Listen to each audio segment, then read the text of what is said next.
নমস্কার বন্ধুরা, চম্পাস কিচেনে সবাইকে স্বাগত জানাই। আজকের রেসিপি হচ্ছে শীতের মটরশুঁটি দিয়ে এঁচোড়ের ডালনা।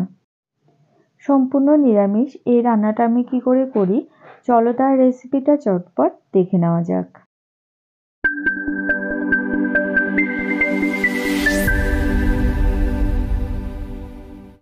সবার প্রথমে একটা বাটিতে নিয়ে নিয়েছি 2 ইঞ্চেস আদা কুচনো, 5-7টা কাঁচা লঙ্কা আর একটা টমেটো কুচনো।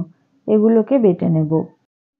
আগে থেকে আমি এক বাটি এঁচোড়কে কেটে ভালো করে ধুয়ে নুন হলুদ দিয়ে ভাপিয়ে রেখেছি। নিয়েছি একটা মাঝারি সাইজের আলুকে ডুমো ডুমো করে কেটে। রান্না শুরু করব। গ্যাস জ্বালিয়ে একটা কড়াই গরমে বসিয়ে দিয়েছি। এতে দিয়ে দিচ্ছি 4 টেবিল স্পুন সর্ষের তেল। গ্যাসের আঁচটা হাইতে রেখে তেলটাকে ধোঁয়া ওঠা অবধি গরম করে নেব। কড়াইয়ের চারধারে একটু ভালো করে লাগিয়ে দিয়েছি। এবারে এর মধ্যে দিচ্ছি 2টো তেজপাতা, 2টো শুকনো লঙ্কা ফোড়ন, কিছু গোটা গরম মশলা দিলাম। 4-5 সেকেন্ড ফোড়নের মশলাগুলোকে ভেজে নেব। এবারে দিচ্ছি 1/2 টিস্পুন গোটা জিরে। 4-5 সেকেন্ড জিরেগুলোকেও ভেজে নিয়েছি। এবারে ডুমো করে কেটে রাখা আলুগুলোকে গরম তেলে দিয়ে দিচ্ছি।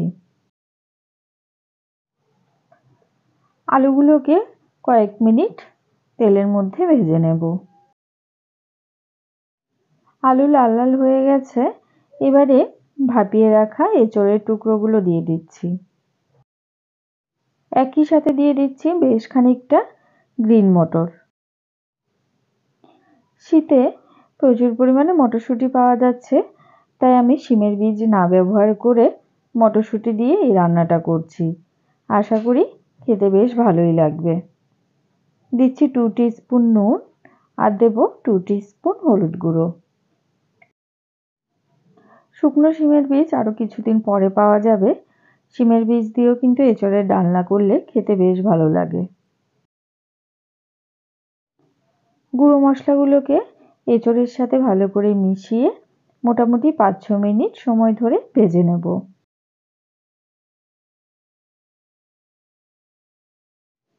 আমাদের চ্যানেল চম্পাস কিচেনের রেসিপিগুলো যদি তোমাদের ভালো লাগে তাহলে অবশ্যই চ্যানেলটাকে সাবস্ক্রাইব করে নেবে এবং পাশে থাকা বেল আইকনটাকে প্রেস করে দেবে। এতে করে যখনই আমি নতুন ভিডিও আপলোড করব সাথে সাথে নোটিফিকেশন তোমাদের কাছে পৌঁছে যাবে।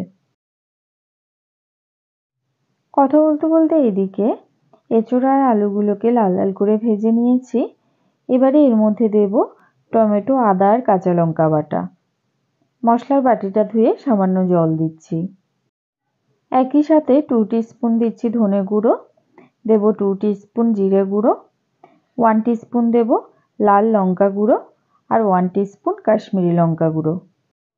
সামান্য চিনি দিলাম, এটা টমেটোর টক ভাবটাকে ব্যালেন্স করবে।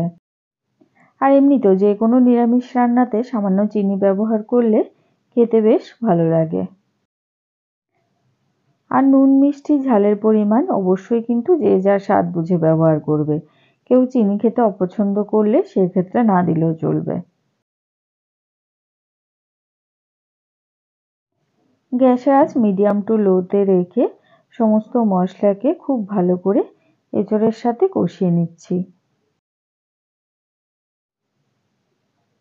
দেখো মশলাটা বেশ সুন্দর কষানো হয়ে গেছে।